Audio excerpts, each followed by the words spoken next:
이 시간 우리에게 주시는 하나님의 말씀은 로마서 9장 14절에서 18절 말씀입니다. 제가 보는 성경으로 신약 252쪽에 있습니다. 로마서 9장 14절에서 18절의 말씀을 한 절씩 교독하시고 마지막 절은 합독하겠습니다.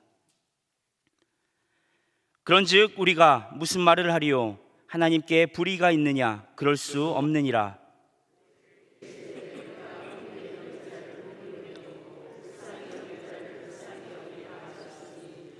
그런즉 원하는 자로 말미암음도 아니요 다른 박질하는 자로 말미암음도 아니요 오직 긍휼히 여기시는 하나님으로 말미암음이니라.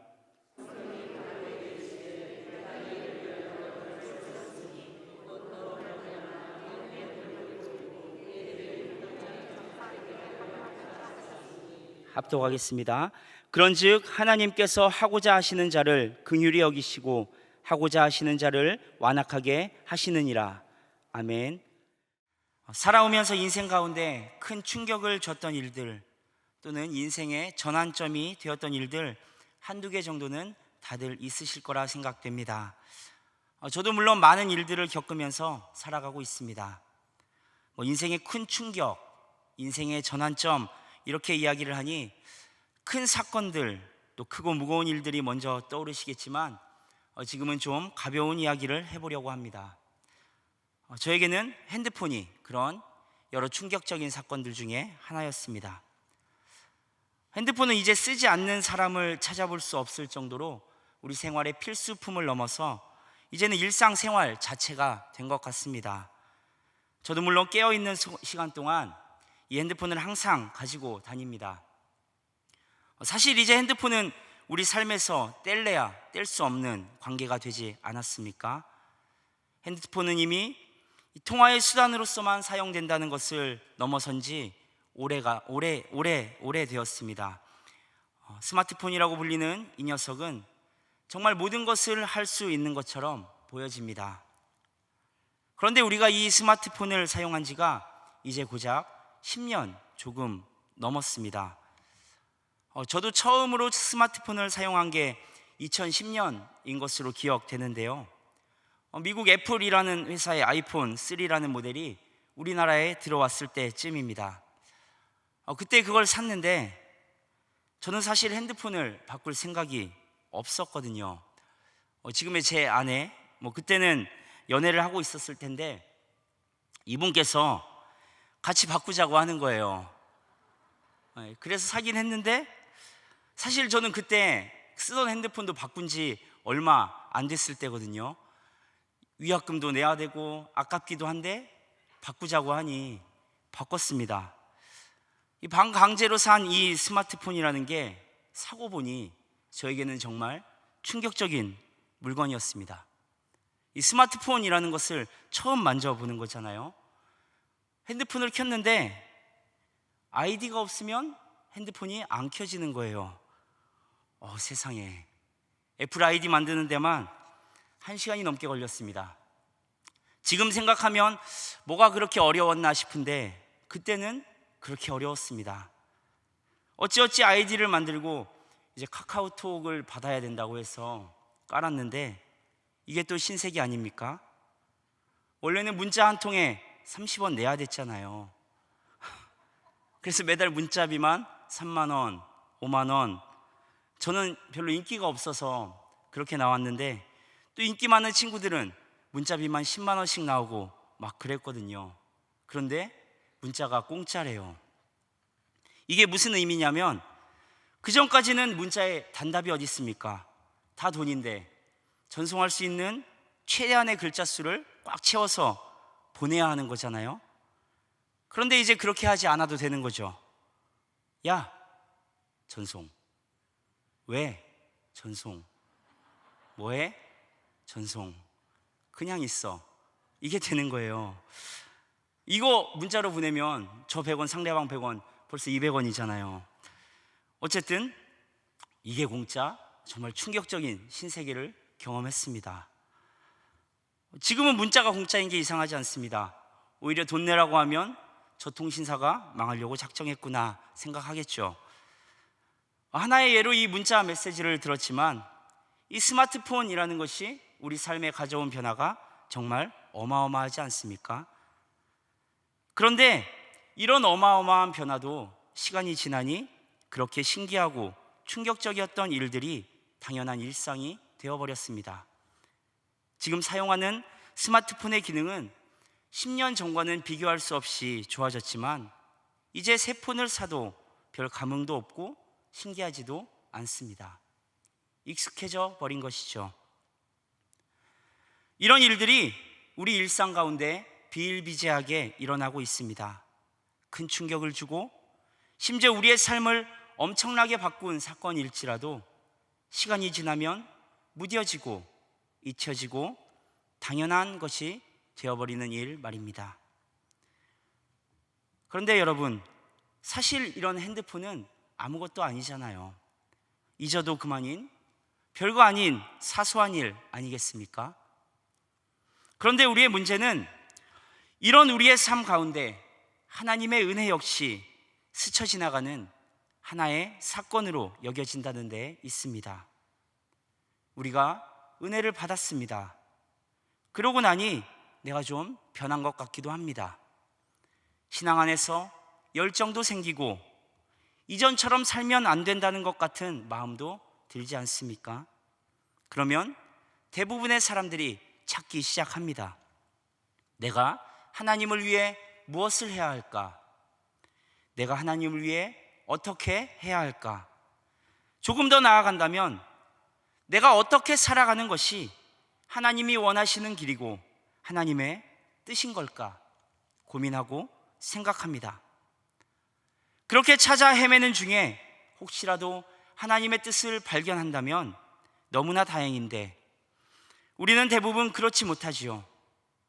찾아지지 않는 하나님의 뜻 앞에서 받은 은혜조차 점점 무뎌지고 잊혀지고 당연한 것이 되어버립니다. 그런데 성경은 그것이 아니라고 말하는 거예요. 하나님의 뜻을 알려주시지 않는 하나님이 틀린 것이 아닌 우리가 틀렸다고 이야기합니다. 그리고 그 이유는 하나님의 뜻을 구하는 우리의 질문이 틀린 것이 아니라 순서가 틀렸기 때문이다 라고 말하고 있습니다. 오늘 우리가 함께 읽은 본문 로마서 9장 15절에서 16절을 다시 한번 읽어보겠습니다. 모세에게 이르시되 내가 긍휼히 여길 자를 긍휼히 여기고 불쌍히 여길 자를 불쌍히 여기리라 하셨으니 그런즉 원하는 자로 말미암음도 아니요 다른 박질하는 자로 말미암음도 아니요 오직 긍휼히 여기시는 하나님으로 말미암음이니라. 여러 성도님들도 익히 잘 아시는 대로 이스라엘 민족이 400년이 넘는 시간 동안 애굽에서 종으로 지냅니다. 하나님께서 이 이스라엘 백성들을 구원하시려고 한 사람을 세우시는데 그것이 바로 모세지요. 우리나라도 아픈 과거의 기억이 있습니다. 35년간 나라의 주권을 잃고 일제강점기 시절을 보낸 것이 바로 그것입니다. 사실 저는 역사로서 이 일을 알고 있지만 그것뿐이지 직접 겪지는 못했습니다. 그러나 우리 아버지, 더 나아가서 할아버지 세대는 이 일을 직접 겪으신 것 아니겠습니까? 그리 오래된 일이 아니에요. 이 나라를 빼앗기자마자 되찾기 위해 목숨을 걸고 희생하신 분들이 있는가 하면 오히려 동족과 나라를 팔아서 잘 먹고 잘 산 민족의 배신자들도 있었습니다. 친일파, 매국노 이렇게 부르죠. 같은 피를 나눈 민족이지만 그들을 보며 우리 부모님 또는 할아버지들은 어떤 마음이 들었을까요? 적어도 지금 제가 느끼는 이 분노의 감정보다는 훨씬 더 큰 분노, 훨씬 더 큰 고통의 마음이었을 것 같습니다. 여러분 생각해 보십시오. 이스라엘 사람들 입장에서는 모세도 비슷하지 않았을까요?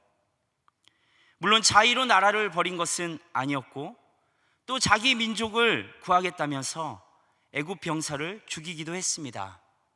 그렇지만 그걸 누가 알겠습니까? 설사 안다 한들 이 모세는 40년간 바로의 아들로 그렇게 지내며 잘 먹고 잘 살다가 욱하는 마음에 애굽 병사 한 명 죽인 거예요. 성경을 통해 소개되기에 거창한 듯 보이지만 애굽 사람들 입장에서나 이스라엘 사람들 입장에서나 그것뿐인 것입니다. 그뿐인 사람이 바로 모세입니다. 반면에 이스라엘 민족이 출애굽할 당시 그 숫자가 장정만, 이 남자 장정만 60만 명에 달했다고 합니다. 그 많은 사람들 중에 이 모세가 나타나기 전까지 과연 그 무리를 이끌던 리더가 없었을까요? 어떤 조직이든 서너 명만 모여도 거기에는 리더가 필요하고 그곳에 인정받은 누군가는 지도자가 되는 법입니다. 이스라엘 공동체 안에도 그런 인정받은 리더는 당연히 있었을 것입니다. 그 많은 사람들 중에 누가 봐도 애국자인데다가 다방면으로 뛰어난 능력자가 있었을 텐데 또 그 사람은 우리와 같은 신분이고 모든 것을 함께하는 사람입니다. 같이 일하고 같이 씻고 같이 먹고 같이 자고 지도자라 할지라도 신분이 애굽의 종이니까 때때로 먹을 게 없어서 굶으면 같이 굶는 그런 사람인 것이죠. 이 사람과 모세 상대가 되나요? 만약에 저라면 둘 중에 따를 지도자를 선택하라고 할 때 모세 선택 안 할 것 같습니다. 여러 성도님들은 누굴 선택하시겠습니까? 누구를 선택하는 게 합리적일까요? 합리적인 걸 떠나서 누구를 선택하는 것이 당연한 선택일까요? 이미 그 무리들 사이에 인정받은 그 리더, 그 사람을 따르는 것이 당연하지 않겠습니까? 그런데 하나님 그렇게 하지 않으셨습니다. 하나님은 모세를 택하셨습니다. 출애굽이라는 목적만 놓고 본다면 바로를 선택하는 것은 어떻습니까? 사실 한 사람의 마음만 움직이면 이 모든 얽히고 설킨 실타래는 다 풀립니다. 그게 바로 바로입니다. 바로. 하나님께서 이 바로의 마음을 돌리셔서 이스라엘 민족들을 내보내면 상황 종료인 것이죠. 이스라엘을 보내지 않으려 고집 피우는 이 바로 때문에 애굽에 엄청난 재앙이 내리지 않았습니까? 이 10가지 재앙, 이런 기적들보다 바로 마음 하나 돌리는 게 훨씬 간편할 텐데 하나님 그렇게 하지 않으셨습니다. 하나님은 모세를 택하셨습니다. 우리 인생의 관건이 여기에 있습니다. 바로 하나님께 말입니다. 본문 16절 다시 한번 보겠습니다. 그런즉 원하는 자로 말미암음도 아니요 다른 박질하는 자로 말미암음도 아니요 오직 긍휼히 여기시는 하나님으로 말미암음이니라. 너희가 원한다고 해서 그렇게 되는 것이 아니야. 무작정 열심히 한다고 해서 그렇게 달려간다고 해서 되는 것도 아니야 말씀하십니다. 중요한 것은 하나님, 우리 인생의 관건은 내가 무엇을 해내느냐가 아니라 내가 무엇을 해야 하느냐가 아니라 하나님 앞에 있다라고 말씀하고 계십니다. 성경은 우리에게 무엇을 해내는 것, 해야 하는 것보다 어떤 사람이 되어야 하는지에 초점을 맞추고 있는 것입니다. 그리고 그렇게 하나님이 원하는 사람이 되면 이제 알아서 그분이 원하시는 일을 하게 된다는 것이지요. 그런 사람을 하나님이 쓰신다라고 말씀하십니다. 그럼 어떤 사람을 하나님이 원하실까요? 잠언 3장 6절은 이렇게 말하고 있습니다. 너는 범사에 그를 인정하라. 그리하면 내 길을 지도하시리라. 범사에, 모든 상황 가운데 먼저 하나님을 인정해라.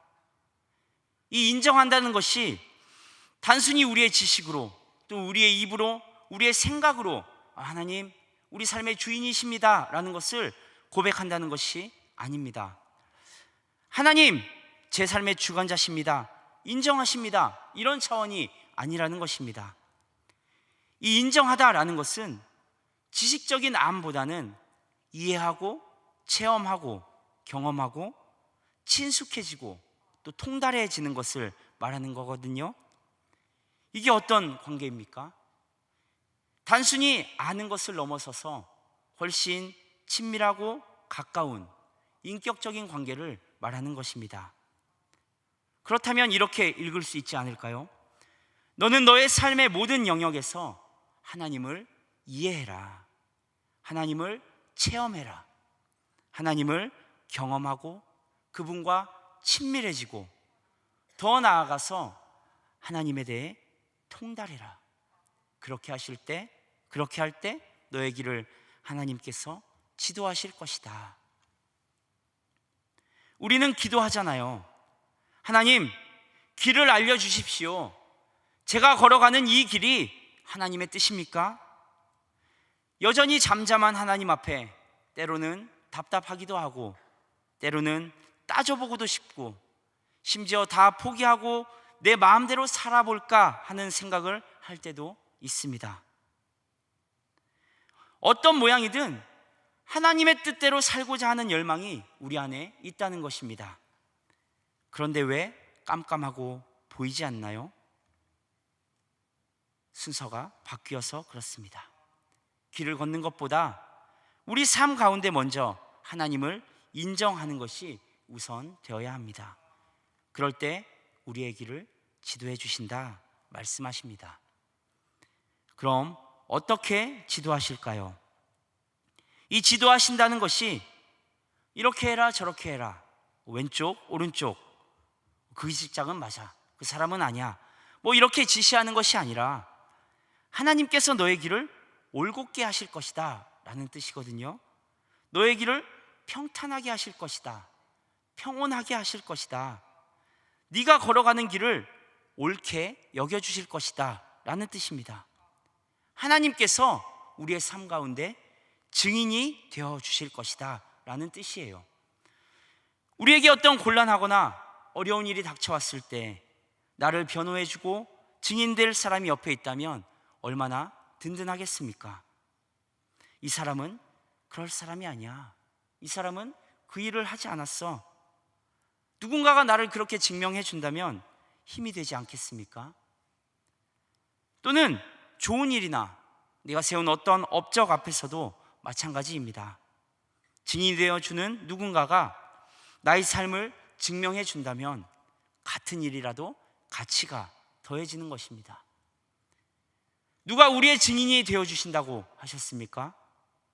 하나님께서 우리 삶의 증인이 되어주시마 말씀하셨습니다. 하나님께서 우리 삶의 가치를 더해 주시는 것입니다. 결국 하나님과의 관계가 바로 세워진다면 하나님을 위해 무엇을 억지로 해야 되는 것이 아니라 그렇게 살아가는 길, 그렇게 걸어가는 길이 어떤 모양이든 하나님과 함께하는 것이고 하나님께서 인정하시는 길이고 하나님께서 증인되어 증명해 주시는 길이 됩니다. 하나님께서 이미 세워져 있는 리더를 택하시는 합리적인 방법과 바로의 마음을 돌리는 간편한 방법을 제쳐두고 모세를 택하셨습니다. 그 선택이 어떤 선택이었는지는 바로 증명되죠. 이스라엘 민족이 애굽 땅을 나서자마자 이 바로는 10가지 재앙 앞에 무릎 꿇고 항복했음에도 불구하고 마음을 바꿨습니다. 군대를 이끌고 이스라엘 백성을 추격하죠. 이 복종이 하나님과의 관계로부터 온 항복이 아닌 얻어맞고 억지로 한 항복이었기에 지나고 나니 그 상처가 익숙해지고 잊혀졌던 것입니다. 그렇게 끌고 간 군대는 홍해바다 한가운데 수장됐습니다. 이스라엘 백성들은 어떻습니까? 10가지 재앙으로 바로를 굴복시키고 홍해를 가르시고 구름 기둥과 불 기둥으로 인도하시고 신발과 옷이 헤어지지 않게 하시고 광야에서 물과 만나를 내리시는 그 하나님, 그 어마어마한 기적을 바라보고 경험했음에도 불구하고 불평과 원망으로만 일관합니다. 애굽을 나올 때 이스라엘 백성들은 그럴듯해 보였습니다. 하나님을 찬양하기도 하고 믿음도 있어 보였습니다. 그러나 내 뜻과 하나님의 뜻이 부딪히는 자리에 서니 이제 내가 나오는 거예요. 왜냐하면 지금까지 하나님과의 관계는 내가 아닌 모세와의 관계였거든요. 물론 옆에서 구경은 많이 했지만 말입니다. 종에서 탈출시켜 주시니 와, 신난다, 최고다, 하나님 감사합니다. 이제부터 광야를 걸어라 하시니 이건 아닌데 그냥 애굽으로 돌아갈랍니다. 얼마나 얕은 관계입니까? 결국 이들은 광야에서 다 죽었습니다. 하나님과 아무런 관계없는 구경꾼의 모습으로 말입니다. 모세는 어떻습니까? 그냥 가는 거예요. 바로왕이 괴롭히면 괴롭히는 대로, 군대를 끌고 쫓아오면 그런 대로, 해가 뜨면 걷고 해가 지면 자고, 만나가 내리면 먹고 돌을 치라면 치고. 언제까지요? 하나님과의 관계 가운데 세워진 그 약속의 땅에 도착할 때까지 가는 겁니다. 어떤 상황 가운데서도 나아가야 할 목적에서 흔들리지 않습니다. 이것이 바로 관계입니다. 일이 먼저가 아닙니다. 하나님과의 관계가 먼저가 되어야 됩니다. 거꾸로 생각하면 안 됩니다. 관계보다 걷는 것을 먼저 시작한 이스라엘 백성들은 시련과 고난 앞에서 다 무너졌습니다. 우리 신앙의 고민이자 또 가장 위험한 착각은 틀린 것을 가지고 있기에 오는 것이 아니라 바른 것을 가지고 있지만 거꾸로 된 상황에서 오는 경우가 많지 않습니까? 잘 안 되는데 아무리 쳐다봐도 이유를 알 수 없는 거예요. 틀린 것을 가지고 있는 것은 아니니까요. 그런데 거꾸로 생각하면 안 됩니다. 이스라엘 백성들은 거꾸로 생각했습니다. 순서만 바뀌었을 뿐인데 결과는 정반대였습니다. 선택받았기에 끝까지 걸을 수 있는 것이 아니라 끝까지 걸을 만한 관계가 되었기에 선택하신 것입니다. 문제는 하나님의 음성이 없는 것이 아니라 우리가 들으려 하지 않는다는 것이죠.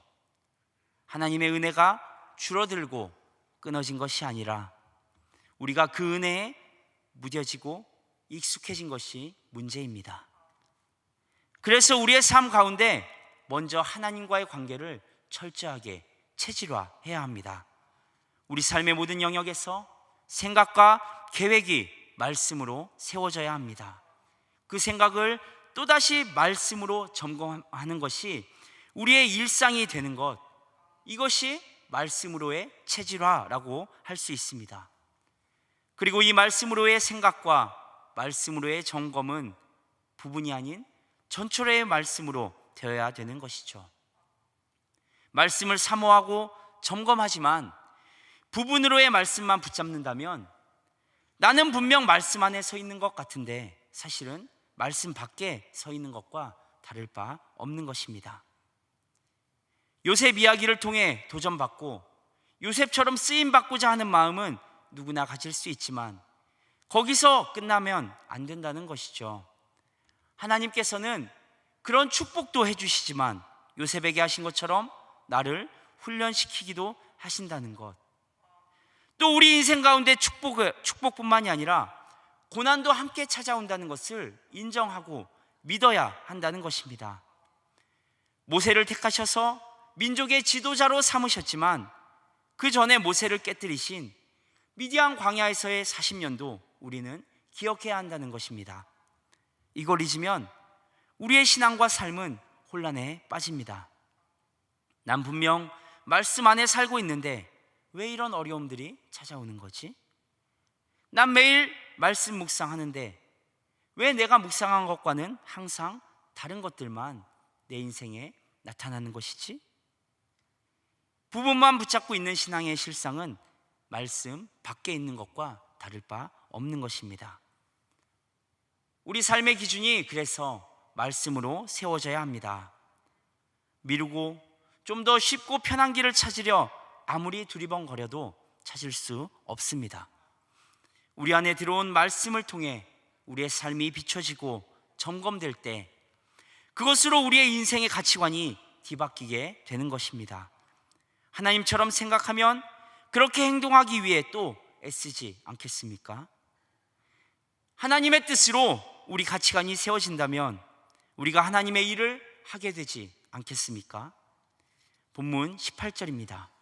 그런즉 하나님께서 하고자 하시는 자를 긍휼히 여기시고 하고자 하시는 자를 완악하게 하시느니라. 하나님께서 그렇게 세워진 관계 가운데 하고자 하시는 자를 긍휼히 여기신다. 그러나 하고자 하시는 자를 완악하게도 하신다 말씀하십니다. 모세를 통해서 하나님의 뜻을 나타내신 하나님, 동일하게 바로를 통해서도 하나님이 어떤 분이신지 드러내셨습니다. 우리의 삶은 여기에 있는 것이죠. 하나님과 바른 관계 안에서 긍휼히 쓰임을 받던, 하나님을 무시한 채로 완악한 가운데 쓰임받던 두 가지 길 외에는 없습니다. 하나님의 뜻은 지금도 여전히 완성되어 가고 있거든요. 그리고 그 모든 것을 믿고 우리의 삶을 다드리며 따를 수 있는 근거는 바로 14절에 나타납니다. 그런즉 우리가 무슨 말을 하리요? 하나님께 불의가 있느냐? 그럴 수 없느니라. 선하신 하나님께서 우리를 선한 길로 인도하고 계십니다. 우리는 하나님의 은혜로 택하심을 받아 이 자리에 있습니다. 우리를 긍휼히 여겨주신 오직 하나님의 은혜입니다. 익숙해지고 잊혀져서 기대도 열정도 감격도 없는 그저 그런 자리에 서 있어서는 안 됩니다. 남이 만난 하나님을 구경만 하며 부러워만 해서도 안 됩니다. 내가 좋아하는 말씀만 가지고 그것만 붙들고 살아서도 안 됩니다.